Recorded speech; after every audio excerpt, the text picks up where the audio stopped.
कहानी एक छोटे से गांव सोनूपार से शुरू होती है, जहां जिंदगी आसान नहीं थी लेकिन सच्ची थी।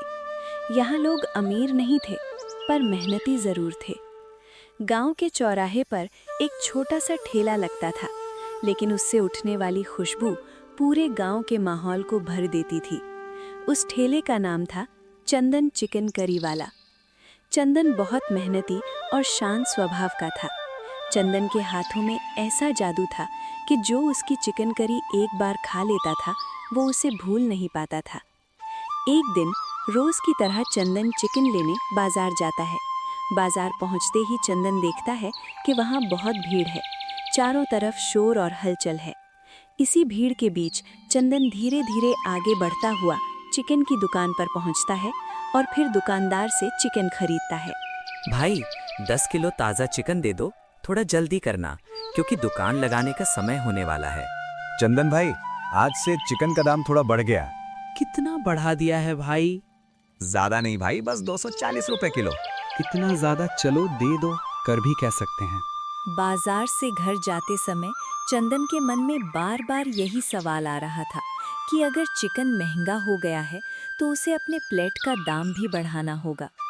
रोज की तरह चंदन अपना ठेला लगाता है और उसके पुराने ग्राहक उसकी दुकान पर आते हैं।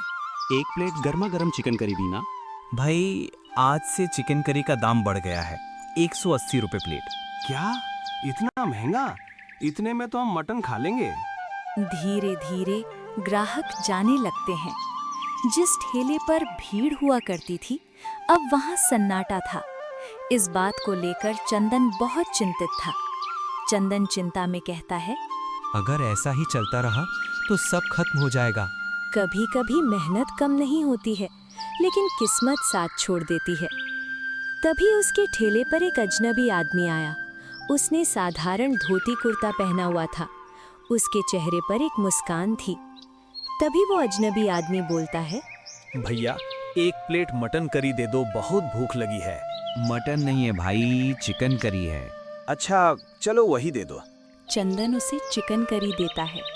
भाई तुम्हारी चिकन करी का स्वाद तो बहुत बढ़िया है, लेकिन इसमें एक चीज की कमी है, मटन की। मुझे मटन बनाना नहीं आता भाई। तुम्हारे गांव में ऐसा मटन कोई नहीं बना सकता जैसा बिहार में होता है। आप बिहार से हैं क्या भैया?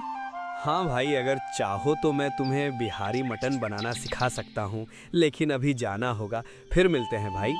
बिहारी आदमी चिकन करी खाकर वहां से चला जाता है। शाम तक मुश्किल से चंदन की 2 प्लेट ही बिकी थीं। उसके बाद वो अपने ठेले को लेकर घर चला जाता है।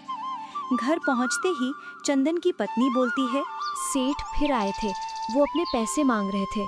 अभी काम भी पहले जैसा नहीं चल रहा है, तो सेठ को भी थोड़ा इंतजार करने को बोल देना। अगर काम नहीं चल रहा है तो कुछ तो नया सोचना ही पड़ेगा। तभी चंदन को उस बिहारी आदमी की बात याद आती है और चंदन फिर से सोचता है कि क्यों ना चिकन करी की जगह मटन करी लगाई जाए। अगली सुबह चंदन उस बिहारी आदमी को पूरे गांव में ढूंढता है और ढूंढते ढूंढते वो एक चाय की दुकान पर पहुंचता है।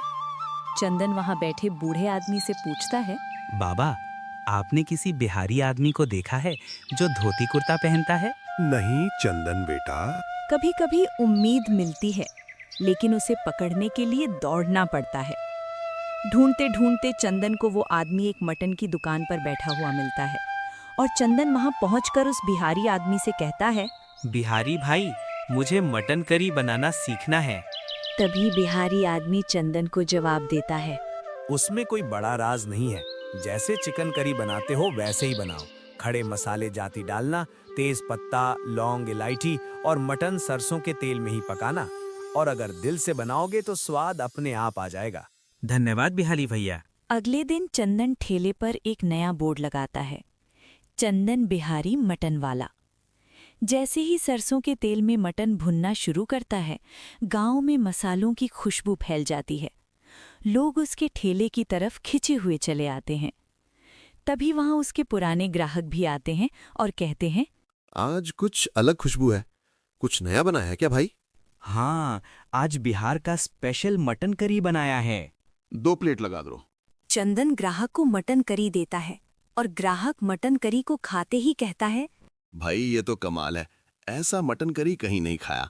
देखते ही देखते उसके ठेले पर भीड़ लग गई, जिसे संभालना चंदन के लिए बहुत मुश्किल हो गया था। जहां कभी सन्नाटा हुआ करता था, अब वहां भीड़ लौट आई। लेकिन गांव के कुछ पुराने मटन के ठेले वालों को ये बात बिल्कुल पसंद नहीं आई। तभी उन तीनों मटन के ठेले के दुकानदारों में से एक दुकानदार बोलता है, अब सब इसके ठेले पे जा रहे हैं तो इसका ठेला बंद करना ही होगा। अगर ऐसे ही चलता रहा तो हमारा ठेला बंद हो जाएगा। इसका कुछ करना पड़ेगा।